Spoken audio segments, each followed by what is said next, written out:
Olá, você que me segue no Rodrigo Silva Arqueologia. Estamos de volta para o nosso bate-papo semanal sobre principalmente a Bíblia Sagrada, mas num diálogo constante com diversas disciplinas, da filosofia, à teologia, à história, passando, é claro, pela arqueologia, que é o tema-chave aqui, até o título do nosso canal, Rodrigo Silva Arqueologia.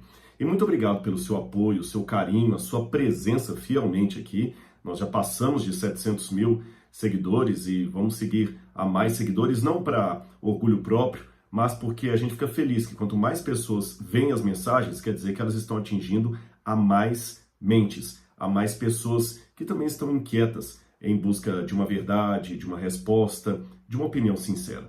Também agradeço muito porque eu sei que o público desses mais de 700 mil seguidores aí é bem variado. Aqui há pessoas evangélicas, católicas, espíritas, sem religião, praticantes de religiões não cristãs, ateus, agnósticos, enfim, é um leque muito grande de pessoas e isto só enriquece o canal. Eu procuro, é claro, mesmo apresentando a minha posição, minha cosmovisão, o meu ponto de partida, dialogar com diferentes pessoas de diferentes áreas que, no fim das contas, são todos meus irmãos a despeito da crença ou descrença que cada um adote. Mas antes de entrar no assunto de hoje, não esqueça o pedido de sempre. Se inscreva no canal se você ainda não for inscrito, ative o sininho de notificações e também deixe o seu like se você gostar do conteúdo. Um comentário também será bem-vindo, tá bem? Hoje eu gostaria de falar com vocês um pouco a respeito do relativismo ditatorial, ou a ditadura do relativismo, se você preferir assim. Talvez o título fique melhor, a ditadura do relativismo. Mas eu reconheço que sempre que o nome relativismo aparece em pauta, normalmente as pessoas pensam numa temática de ética, de comportamento, o relativismo moral que campeia perante os nossos olhos de modo desenfreado, etc.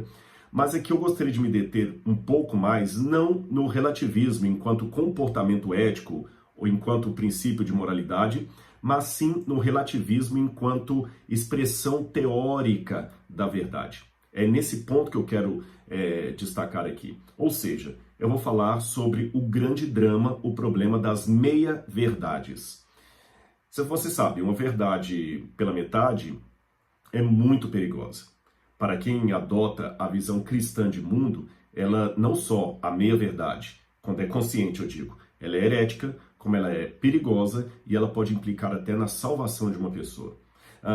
Eu vou dar um exemplo para você ver como é que a questão da meia-verdade é perigosa, muito perigosa. Um exemplo banal, porque eu estou falando de exemplos de falácias e nem todas as falácias são facilmente reconhecíveis. Mas vamos supor que uma pessoa esteja pré-diabética e o médico passa para ela algumas recomendações, ali ela vai até o médico, a nutricionista, e os especialistas em saúde dizem para essa pessoa assim, olha, escreve lá na receita para ela, doce só no final de semana. Em outras palavras, a pessoa escreve bem textual assim, coma doce somente nos finais de semana. Veja a frase, coma doce apenas nos finais de semana. Agora imagine que a pessoa pegue esta verdade inteira e a coloque em prática apenas pela metade. Coma doce. Ela estará potencializando o diabetes que ela está adquirindo? A frase não é coma doce. Coma doce somente nos finais de semana. Então eu tenho que deixar bem claro que uma verdade pela metade é muito mais perigosa do que uma mentira propriamente dita. Na verdade, para o cristão, a verdade pela metade é uma mentira. O grande problema dela, e talvez o seu pior exercício, sua pior qualidade, é que ela é uma mentira que tem toda a conotação de verdade. Porque ela falou uma verdade. O médico, de fato, disse, coma doce.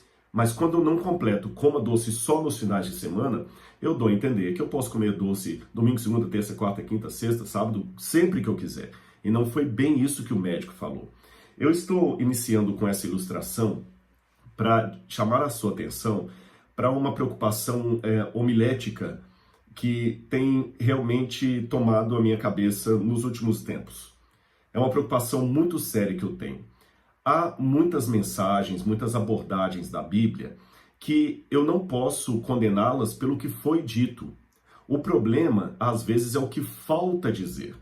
E o que falta dizer compromete tremendamente a veracidade do que foi dito. Você sabe, normalmente na história do cristianismo, a história das heresias não diz respeito a mentiras sobre Jesus, ou mentiras sobre a Bíblia, ou mentiras sobre a fé. Normalmente, pelo que eu observo na história do cristianismo, as diversas heresias que surgiram ao longo dos séculos, a heresia sempre é um lado da verdade que é colocado em detrimento a outro. Por exemplo, nós somos salvos pela graça, mediante a fé, isso é fato. Mas eu posso enfatizar tanto a salvação pela graça, que citando Dietrich Bonhoeffer, eu posso criar uma graça barata. Tiago também fala que as obras são o resultado da nossa fé, que a fé sem obras é morta. As obras não são o meio nem a causa da minha salvação, mas são o resultado dela. Então, se eu pregar uma soteriologia falando só de graça, graça, graça, graça, eu termino, repito, criando uma graça barata. E onde é que estão as obras? Por outro lado, se eu pregar só sobre obras, obras, obras, obras, eu não estou falando de soteriologia, eu estou criando um legalismo cristão. Percebeu? Então, é um grande erro quando a gente acentua um lado da verdade, colocando os outros em detrimento, não colocando a verdade como um todo, ou pelo menos aquela parte, no seu devido lugar. Este é que é o ponto que eu gostaria de deixar bem claro para você. Existe uma falácia que se chama tomar a parte pelo todo, é a falácia por composição. É como se alguém dissesse assim: esse veículo, esse caminhão é feito apenas de peças leves, então o caminhão é leve. Não, não é por aí. Tá certo? Não é porque ele é feito de peças leves que ele é necessariamente leve. Ou uma maneira inversa de dar um exemplo da falácia por composição, é como se o pai falasse com o filho assim: olha, esse ano estude bastante que eu vou recompensar você, eu vou cuidar de você, eu vou fazer o que você quiser. Pai, inclusive ir à Disney, tudo que você quiser. Só que aí, durante aquele ano, há vários problemas. Nós estamos vendo aí a questão da pandemia, quem sabe o pai perde o emprego, ou tem um problema nos negócios lá que as finanças caem pela metade, alguém da família ficou doente. Então, como administrador da casa, administradores, no caso, o pai e a mãe, porque eu quero dar um exemplo da criança em relação aos pais, o pai e a mãe tomam uma decisão conjunta e falam assim: olha, esse ano não vai dar para fazer passeio na Disney. Nós vamos cuidar de outras coisas. Agora, a ênfase aqui é nós trabalharmos com a reforma da casa, pagar o hospital que nós tivemos que fazer aquele tratamento e cobrir as contas para não nos endividarmos. Mas a criança que não sabe todo esse leque ou ignora tudo isso aí, fica brava e revoltada e fala assim: vocês não me amam, porque vocês não falam da Disney, vocês não estão priorizando a Disney. Se vocês me amassem, vocês priorizavam a Disney. Aí o pai e a mãe tentam explicar: não, filhinho, não é que a gente não prioriza a Disney, é que agora não dá para ter Disney. Então quer dizer que a Disney não é importante? Quer dizer que eu vou crescer sem ir à Disney? Meus colegas todos foram à Disney? Lembre-se, na cabeça daquela criança ou daquele juvenil, a Disney é tão importante para ele quanto na cabeça de um doutorando defender a tese, ou de um concursado passar a ser aprovado no concurso. Na cabeça dele, o objetivo, a meta de vida dele é ir à Disney. E ele não consegue entender por que o pai e a mãe não priorizaram a Disney naquele ano. Na cabeça dele, se eles não o levam para a Disney, é porque eles não são bons pais. Eu estou imaginando uma criança bem chatinha mesmo. Eles não são bons pais, mas isso não é verdade. É porque no olhar geral, os pais sabem o que deve ser priorizado e o que não é o momento de ser priorizado. O que acontece? Muitas vezes eu tenho comigo uma ideia e eu acho que essa ideia ou essa necessidade é a que deve estar no centro. E qualquer pessoa que não coloca aquela minha prioridade no centro é porque não é sensível. Exemplo, se a minha prioridade for os animais, porque eu gosto muito dos animais, eu gosto de cachorro e tudo mais. Todo mundo que não engajar comigo numa campanha de proteção aos animais é porque é uma pessoa insensível ao sofrimento dos animais. Aí vem o outro e fala: não, na verdade, para mim a prioridade não são os animais. A prioridade são as pessoas que estão envolvidas com drogas. Nós temos que ir à Cracolândia, cuidar dos drogados e tudo. Se eu não tenho os drogados na minha pauta ali, na minha agenda, então é porque eu sou insensível, social, eu não cuido, eu não zelo. Você percebeu? É uma falácia por composição. Eu pego a parte e a totalizo. E tudo tem que gravitar em torno daquilo. A única coisa que deve ser o centro do nosso discurso é Jesus. Tudo tem que ser cristocêntrico, gravitar em nome de Cristo. Agora, eu também tenho que explicar essa questão do cristocêntrico, porque eu posso ter uma meia-verdade aí. E essa questão de meia-verdade, pessoal, nem sempre é fácil de ser distinguida, principalmente numa época de relativismo, não somente moral, como eu mencionei, mas, acima de tudo, relativismo filosófico, doutrinário, onde reza o mantra que não existem verdades, existem apenas versões. Aí cada um dá a sua versão e quer que ela seja a pauta. Voltando ao que eu estava dizendo, essa questão de colocar Cristo ao centro, que também é uma acusação muito recorrente. Ah, se você fosse mais cristocêntrico, o púlpito tem que ser mais cristocêntrico. Verdade, mas é meia verdade. Sabe por que é meia verdade? Porque que tipo de Cristo eu estou colocando ao meio, no centro? Eu vou ler uma passagem da Bíblia aqui para você, já deixei até aberto. Mateus capítulo 16, versículos 13 em diante. Jesus estava com os discípulos em Cesareia de Filipe. Indo Jesus para as bandas de Cesareia de Filipe, diz a Bíblia, perguntou a seus discípulos: quem diz o povo ser o Filho do Homem? Ele perguntou aquilo no lugar mais pagão que ele poderia perguntar, porque eu conheço Cesareia de Filipe, as ruínas arqueológicas ali, era um centro cultico de várias religiões pagãs. Imagina aquilo ali apinhado de gente indo adorar Baal, indo adorar o Deus Pan, os bodes dançantes, até o imperador Otaviano Augusto tinha o seu templo ali. E Jesus chega naquele lugar e pergunta: o que dizem as pessoas que eu sou? Ou seja, ele fez a pergunta fora de casa. Ele levou os discípulos para longe da sua zona de conforto para perguntar-lhes ali o que dizem as pessoas que eu sou. Olha, interessante as respostas que os discípulos deram. Eles responderam: uns dizem João Batista, outros Elias e outros Jeremias ou alguns dos profetas. A primeira coisa que me chama a atenção aqui é que quando os discípulos disseram para Jesus o que as pessoas diziam a respeito dele, eles não trouxeram na lista: uns dizem que o senhor é um charlatão, um vagabundo, um sem vergonha, um falso profeta. Não. E aqui eu não estou falando de judaísmo, porque Jesus estava num ambiente pagão. A pergunta amplia para além dos limites do judaísmo. Ele estava ali num lugar pagão quando ele perguntou: o que eles estão dizendo que eu sou? O que dizem os povos que eu sou?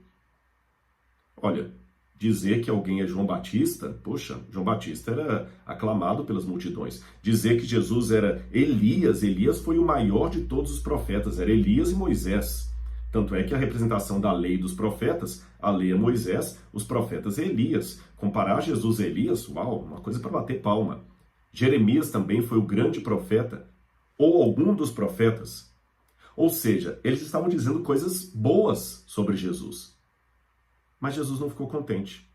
Tanto é que ele perguntou: tá certo, tá bem. Mas vós, continuou ele, quem dizeis que eu sou? Sabe o que eu aprendo com isso? De novo, nessa temática das meia-verdades. A meia-verdade ela é perigosa porque ela acaba escondendo o todo da mensagem que o Senhor quer apresentar. Não bastava dizer coisas bonitinhas sobre Jesus. Não bastava fazer elogios sobre Jesus. Não bastava comparar Jesus aos grandes profetas. Era de suma importância dizer quem ele integralmente era. Por isso que quando Pedro, de um salto, diz: tu és o Cristo, o Filho do Deus vivo, Jesus falou: bem-aventurado és tu, Simão Bar-Jonas. Mas nem foi carne ou sangue que revelou essas palavras a você, mas meu Pai que está no céu. Sabe por quê? Esta declaração, tu és o Cristo, o Filho do Deus vivo, era a verdade incômoda, era aquilo que incomodava ser dito, era aquilo que atrapalhava muito as pessoas de entenderem, de aceitarem a Jesus. Enquanto falavam que ele era um grande pregador, tudo bem. Taumaturgo, tudo bem. Alguém que era um grande rabi, maravilha, até profeta poderiam aceitar, mas dizer que ele era o Filho do Deus vivo, aí começava a complicar. O Cristo e o Filho do Deus vivo. A tentação para os discípulos era não pregar esta verdade central de Jesus apenas para ficarem bem na fita, percebeu? ficarem só ali no limite do dizer coisas bonitinhas de Jesus.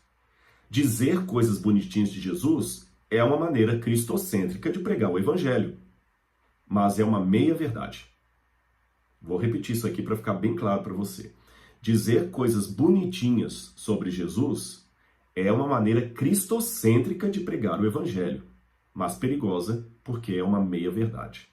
Então, quando eu falo que você tem que fazer uma mensagem cristocêntrica, é imperativo que se pergunte: que Cristo eu estou colocando no centro?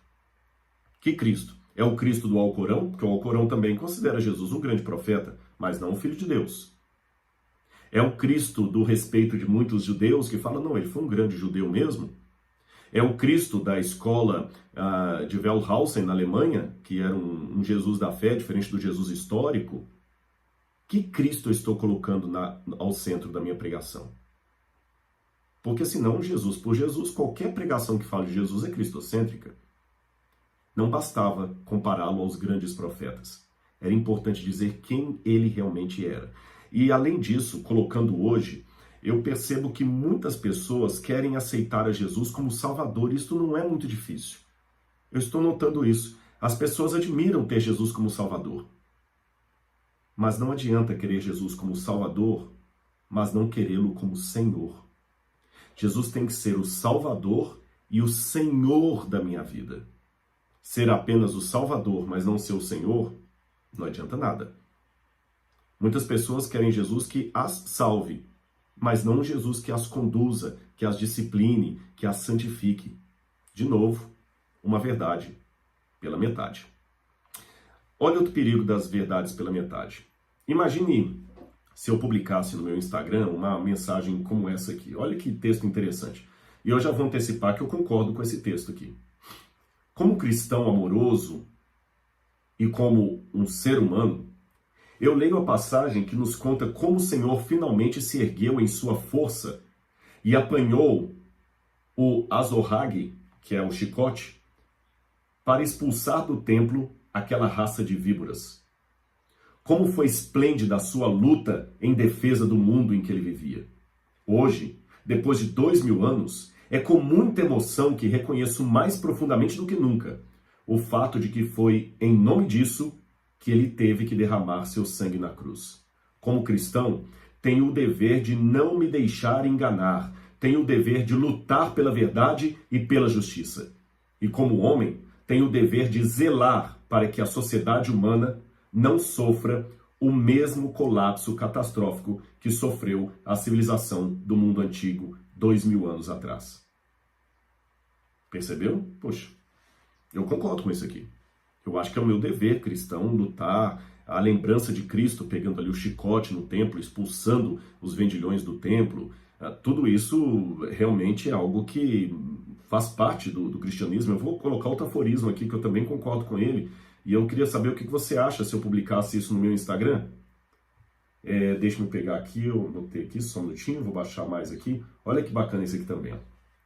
Mesmo a igreja que fala sempre do ser humano como criado à imagem de Deus, peca contra esse princípio ao cuidar simplesmente da alma, enquanto deixa que o ser humano desça à posição de degradado proletariado. Olha, realmente, acho que ele até coloca aqui, a gente fica trânsido de vergonha ao ver a atuação da fé cristã no nosso próprio país em relação à impiedade de pessoas de falso espírito e degradados de corpo. Puxa, bacana também, principalmente eu que pauto muito pela reforma de saúde, uma pessoa que além de ser falta de espírito, é degradada do corpo e ímpia e fica falando coisas da fé, isso realmente denigra a imagem do cristianismo. Também a gente fica falando do ser humano criado à imagem e semelhança de Deus, mas ficar cuidando só da alma e não do corpo da pessoa, realmente, concordo. Isso aqui está dentro da antropologia que eu defendo. Olha que mais. O cristianismo é uma rebelião contra a lei natural. Um protesto contra a natureza. Em sua lógica extrema, o cristianismo significa o cultivo sistemático da falha humana. Ou seja, o cristianismo é aquele que tem a coragem de mostrar que o ser humano é pecador, que todos pecaram e carecem da glória de Deus e, ao mesmo tempo, existe redenção para todos. não apenas para alguns. Tudo isso aqui eu achei fantástico. E não somente eu, muitas pessoas que leram esse material aqui ficaram extasiados, intelectuais europeus. Um chegou a falar que quando terminou de ler esse livro, com entusiasmo cada vez maior, chegou a perguntar quem é esse autor? Um meio plebeu ou um semideus? Cristo ou apenas João Batista? Exageros à parte, realmente uma obra com pensamentos extraordinários. E eu repito que eu concordo com o que foi dito em cima. Mas você já deve estar desconfiado que se eu estou apresentando isso aqui é porque eu tenho uma surpresa no final. Muito bem, esses textos aqui são textos que eu extraí de discursos de Adolf Hitler e do livro Mein Kampf, que ele escreveu enquanto estava na prisão. Percebeu? O livro Mein Kampf é um dos livros mais dantescos que tem, porque ele que levou muitos ali a matarem 6 milhões de judeus. E esse livro dele foi lido por várias pessoas. Goebbels foi um dos que leram esse livro e ficou entusiasmado, por isso se tornou ministro da propaganda de Hitler. Winston Churchill leu esse livro e falou, uau, esse livro aqui realmente é interessante. E demorou tempo para Winston Churchill perceber que o livro era perigoso. A mesma coisa Roosevelt, a mesma coisa Charles de Gaulle. Vários estadistas leram esse material, o Mein Kampf, Minha Batalha, Minha Luta, e ficaram extasiados com o que Hitler escreveu. Mas se eu não dissesse que as passagens anteriores eram de Hitler, se eu não dissesse que eram do Mein Kampf, se eu apenas as colocasse no Instagram, eu tenho certeza que muita gente ia dar joia, legal, bacana. Talvez um ou outro ia perceber, peraí, eu já li isso em algum lugar, isso é de Hitler. O que eu estou querendo dizer com isso? Em primeiro lugar, eu estou acostumado a lidar com autores dos quais eu discordo. Eu leio Nietzsche, eu leio Wagner, eu leio até Karl Marx, e eu falo, isso aqui eu concordo com ele, isso aqui eu discordo, isso aqui eu concordo, isso aqui eu discordo. Foi com esse exercício que eu acabei de citar os trechos de Adolf Hitler. Com esses trechos que eu acabei de ler aqui, eu concordo. Mas ao mesmo tempo que eu concordo, eu procuro sempre acentuar nas minhas aulas, nas minhas palestras, nos meus livros, que eu concordo com aquele trecho ali, mas que eu sou obrigado a relê-lo dentro de um outro contexto e ampliando justamente para suprir, para mim, o que pode ser mais perigoso num discurso pela metade, suprir a parte faltante.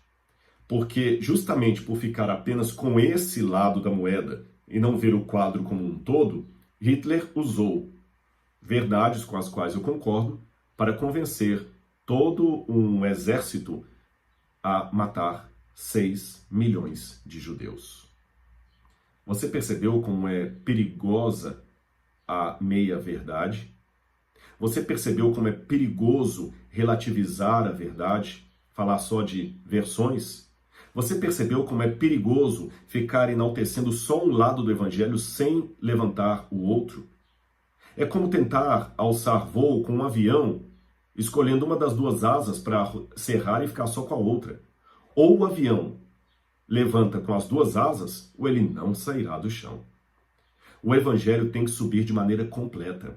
Eu tenho que falar de Jesus como Deus, como Salvador, como amor, mas também tenho que falar de Jesus como juiz, como santificador, como aquele que tem a capacidade de amar, mas também de julgar.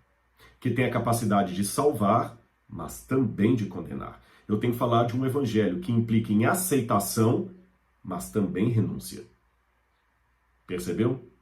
Por isso que eu digo que nessa era de ditadura do relativismo, onde tudo é relativo e você não pode mais falar de verdades absolutas, é um grande desafio para o cristão, para aquele que parte de um princípio bíblico, conhecer muito de perto o claro, assim diz o Senhor.